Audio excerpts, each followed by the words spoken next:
मैं मेरा बहुत ही पुराना रिश्ता भी है और 20 सालों से मैंने काम किया है दोनों रायबरेली और अमेठी में, तो वो रिश्ता। तो हम लेकर आ चुके हैं आप लोगों के लिए 20 मिनट में सभा की 50 ताज़ा और बड़ी खबरें बताएंगे दोस्तों। प्रधानमंत्री नरेंद्र मोदी के ऊपर भड़के राहुल गांधी, कहा बीजेपी ने ईवीएम को ब्लैक बॉक्स बनाकर रखा हुआ है। ईवीएम पर दोस्तों छिड़ गई है जंग, आखिरकार क्यों दोस्तों? संजय रावत ने दिए सबूत, कहा फिलहाल भारतीय जनता पार्टी का कैंडिडेट हारा हुआ है और उसे जानबूझकर जिताया गया है। दोस्तों खुल गई है पोल, क्यों आखिरकार?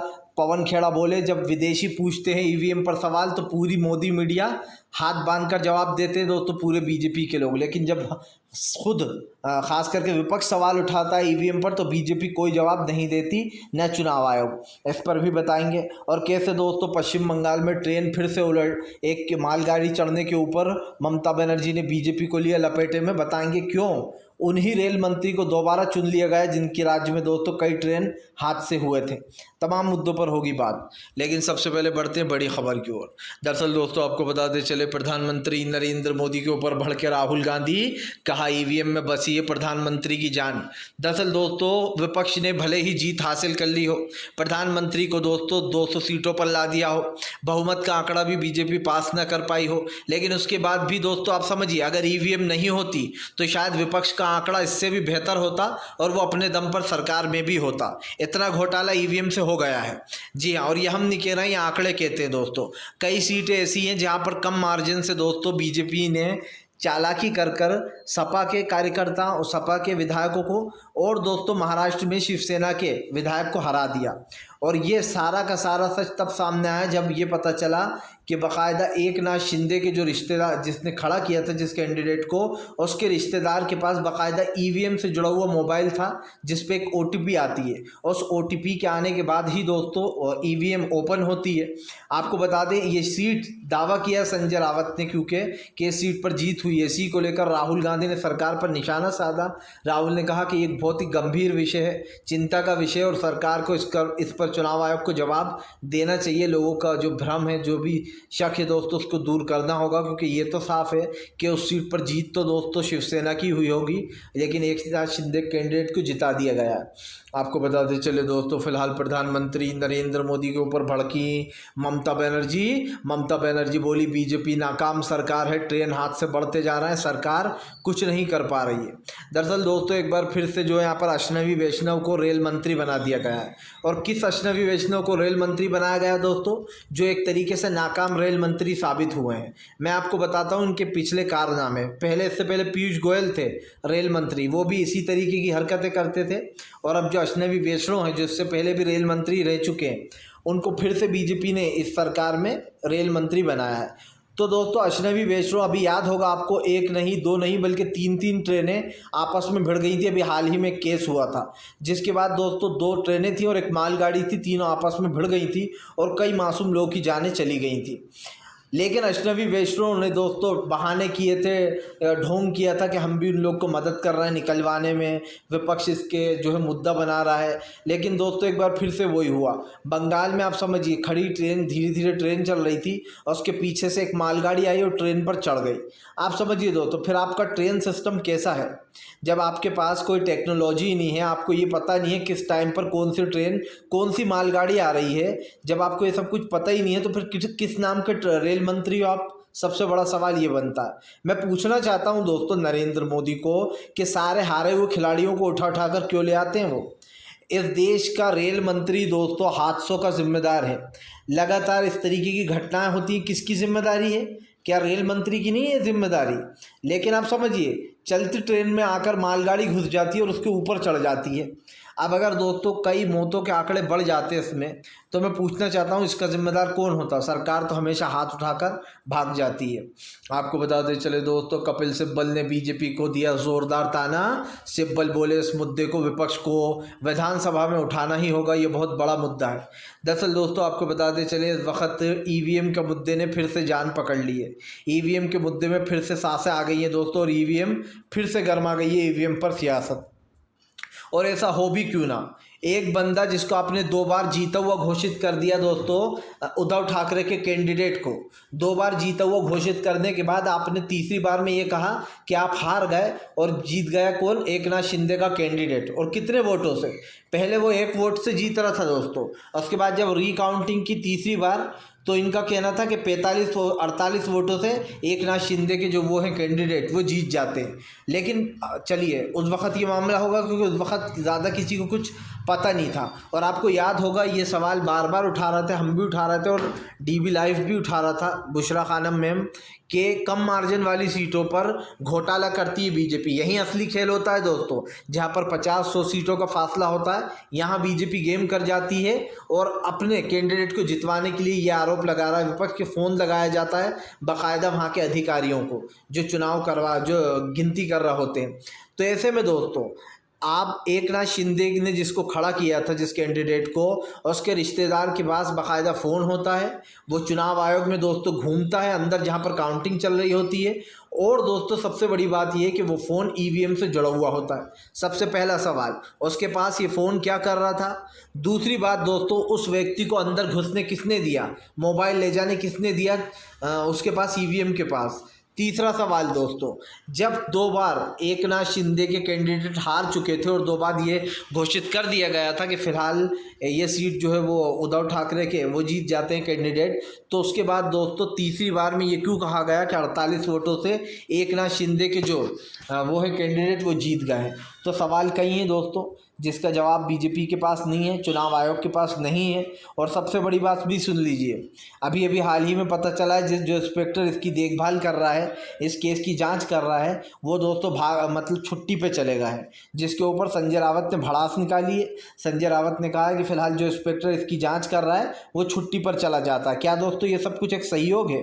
सबसे पहली बात, वहाँ का CCTV फुटेज गायब कर दिया गया है जहाँ पर ये घोटाला किया गया है। दूसरी बात दोस्तों, आपको अभी हाल ही का चंडीगढ़ चुनाव याद होगा जिसमें अनिल मसीह ने आम आदमी पार्टी के साथ खुलेआम बेईमानी की थी और बीजेपी के कैंडिडेट को चंडीगढ़ में जिता दिया था कि आप बनते हो मेयर यहाँ के। लेकिन फिर क्या हुआ, उसकी पोल खुल गई कि कैसे वो कैमरे को देख देख के कागज़ों पे कट लगा रहा था। और यही यहाँ पर भी हुआ दोस्तों महाराष्ट्र में, वरना CCTV फुटेज कहाँ गायब है, ये सबसे बड़ा सवाल बनता है। आपको बताते चले दोस्तों, फिलहाल एक बार फिर से बीजेपी की मुश्किलें बढ़ी दोस्तों। दरअसल आपको बताते चले भारतीय जनता पार्टी के ऊपर जमकर भड़कते हुए नजर आए पवन खेड़ा ने बीजेपी को जमकर लपेटा। दरअसल दोस्तों पवन खेड़ा का कहना है कि जब पूरी देश ईवीएम पर सवाल उठा रहा था तो एक भी बीजेपी का नेता सामने नहीं आ रहा था, क्योंकि दोस्तों इनको पता है कि हम जवाब क्यों दें, हो रही हैं बेईमानियां तो हो रही हैं। लेकिन दोस्तों जैसे ही कल ट्विटर के मालिक, जिसको अब हम एक्स कहते हैं, नाम बदल दिया गया है, ट्विटर का एक्स रख दिया गया है, एक्स के जो मालिक है दोस्तों एलन मस्क, उनके आगे सारी की सारी मोदी भक्ति जो बीजेपी भक्त हैं वो सारे खड़े हो गए हाथ बांध के एक तरफ। और जैसे ही एलन मस्क ने कहा कि ईवीएम देश के लोकतंत्र के लिए ख़तरा है, ईवीएम को बंद हो जाना चाहिए, वैसे ही दोस्तों पूरी की पूरी बीजेपी बिलबिला उठी। बस एलन मस्क का ये कहना था कि पूरी बीजेपी बिलबिला उठी दोस्तों और एलन मस्क को सलाह देने लगी। कोई कहने लगा कि ऐसा नहीं हो सकता होता है एलन मस्क जी, आप जो है किसके कहने पर ये सब कुछ कह रहे हैं। और कुछ लोगों ने जो एलन मस्क को बुराई लिखी कि आप ऐसा कैसे बोल सकते हैं और ये भारत का लोकतंत्र वगैरह वगैरह वगैरह। लेकिन दोस्तों ये 100 बातें करने से कोई मतलब होने वाला नहीं है। ईवीएम में खेल होता है, बेईमानी होती है, ये बात निश्चित है। क्योंकि दोस्तों खुद चुनाव आयोग ने भी माना है कि 1-2% तक की उसमें धांधली की जा सकती है ईवीएम में। और आप भी समझते हैं दोस्तों कि जब 48 वोट से महज कोई जीत जाए तो इसमें धांधली की आशंका कितनी ज़्यादा होती है। और 48 तो मैं बोल रहा हूं दोस्तों, पहले तो यही कहा गया था कि सिर्फ 1 वोट से जीतते हैं वो, उसके बाद इसको 48 कर दिया गया और इससे पहले 2 बार जिता दिया गया था उद्धव ठाकरे के कैंडिडेट को। तो मैं यही सवाल पूछना चाहता हूं कि ये हो क्या रहा है। चुनाव आयोग में दोस्तों बीजेपी के लोग भरे पड़े हैं। चुनाव आयोग ने जो इतनी सीटें भी विपक्ष ने जीत ली ना, जो बीजेपी को हरा दिया है, वहाँ तक पहुँचने तक नहीं दिया जो बीजेपी को दोस्तों क्या बोलते हैं बहुमत तक, ये भी दोस्तों विपक्ष ने बड़ी मुश्किल से किया है, नज़र रख कर। ईवीएमों पर और दोस्तों गिनती करा कर। पता है क्यों? क्योंकि वहाँ पर मार्जिन बहुत ज़्यादा था। 2-2, 4-4 लाख वोटों से ज़्यादा वोटों से जीते हैं कांग्रेस और समाजवादी पार्टी, तमाम पार्टियों के नेता, इसलिए बीजेपी वहाँ बेईमानी नहीं कर पाई। लेकिन जहाँ कम मार्जिन वाली सीटें होती हैं दोस्तों, चाहे वो 20-2500, 100-200 वोट हों, इसमें बीजेपी आराम से घोटाला कर लेती है और दोस्तों उन सीटों पर गेम कर जाती है। और ये बात, इसी की आशंका बार बार जताई जा रही थी चुनाव के वक्त पर कि कम मार्जिन वाली सीटें हैं, अब इन पर बेईमानी हो सकती है, और वही हुआ। सिर्फ ये मामला मुंबई का नहीं है। इससे पहले आपको याद होगा अखिलेश ने उसी दिन कह दिया था कि हमारे 3 और कैंडिडेट जीतते और सीटें आती, लेकिन 3 कैंडिडेट को जानबूझकर समाजवादी पार्टी के लोगों को हराया गया है। और वहाँ पर उन्होंने ये भी कहा है अखिलेश ने कि उनको उन ऑफिसर्स के नाम तक याद हैं जिन्होंने ये किया है और उनको छोड़ा नहीं जाएगा, उनके ऊपर कार्रवाई करेंगे हम। तो जाहिर सी बात है कि ये बेईमानियाँ की गई हैं। आपको बताते चले दोस्तों, फिलहाल एक बार फिर से बीजेपी के लिए खड़ी होंगी मुश्किलें दोस्तों। नेता प्रतिपक्ष के रूप में संसद में गरजेंगे राहुल गांधी, दिग्विजय ने भी दी मनाने की कोशिश। दरअसल दोस्तों आपको बताते चले, पूरी की पूरी कांग्रेस और तमाम पार्टियां इस वक्त राहुल गांधी को मनाने में लगी हैं कि वो विपक्ष का नेता प्रतिपक्ष बन जाए। विपक्ष के नेता प्रतिपक्ष अगर राहुल गांधी दोस्तों एक्सेप्ट कर लेते हैं तो सीधी सी बात है, मोदी सरकार के लिए सबसे बड़ी मुसीबत खड़ी होने वाली है। और इसका सबसे बड़ा रीज़न भी आप सुन लीजिए दोस्तों, क्यों ऐसा होने वाला है। क्योंकि राहुल गांधी एक ऐसे नेता है जो नरेंद्र मोदी को न सिर्फ टक्कर देते हैं, बल्कि राहुल गांधी के सामने कोई भी बीजेपी का नेता टिक नहीं पाता है 5 मिनट से ज़्यादा। खुद नरेंद्र मोदी राहुल गांधी के सामने हाँफने लगते हैं दोस्तों 2 मिनट में।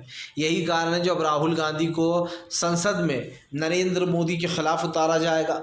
और दोस्तों यकीन मानिए वो मंजर ही अलग होगा जब राहुल गांधी के तीखे सवाल नरेंद्र मोदी की तरफ आएंगे, तो नरेंद्र मोदी या तो भाग निकलेंगे या राहुल गांधी को ही संसद से निकालने की कोशिश करेंगे। पिछली बार हमने देखा ही था, राहुल गांधी के तीखे सवालों ने बीजेपी को इतना डरा दिया कि नरेंद्र मोदी ने राहुल गांधी की सदस्यता ही रद्द करवा दी थी ओम बिरला से कहकर। और अब की बार स्पीकर पद को लेकर भी जंग छिड़ी हुई है, लेकिन उससे पहले ही नेता प्रतिपक्ष के रूप में राहुल गांधी को चुन लिया गया है। हालांकि अब तक राहुल ने हाँ भले ही नहीं किए, लेकिन राहुल गांधी को चूज ज़रूर कर लिया गया है कि उनको ही नेता प्रतिपक्ष बनाया जाना चाहिए। अब ये लड़ाई दोस्तों कहाँ तक जाएगी ये सब जानते हैं, लेकिन राहुल गांधी एक अकेले ऐसे नेता हैं जिन्होंने बीजेपी का जीना हराम कर दिया दोस्तों। सिर्फ अपने उस संविधान के बल पर ही दोस्तों राहुल गांधी ने बीजेपी को बहुमत का आंकड़ा तक नहीं छूने दिया, और यही तो राहुल गांधी की असली स्ट्रेंथ है दोस्तों जो वो दिखा रहा है। आपको बताते चले दोस्तों, फिलहाल संजय रावत ने बीजेपी पर निकाली भड़ास। कहा जो चुनाव आयोग के अंदर जो घूम रहा था, क्या वो एकनाथ शिंदे का बाप है जिसको घूमने दिया जा रहा था। दरअसल दोस्तों आपको बताते चले,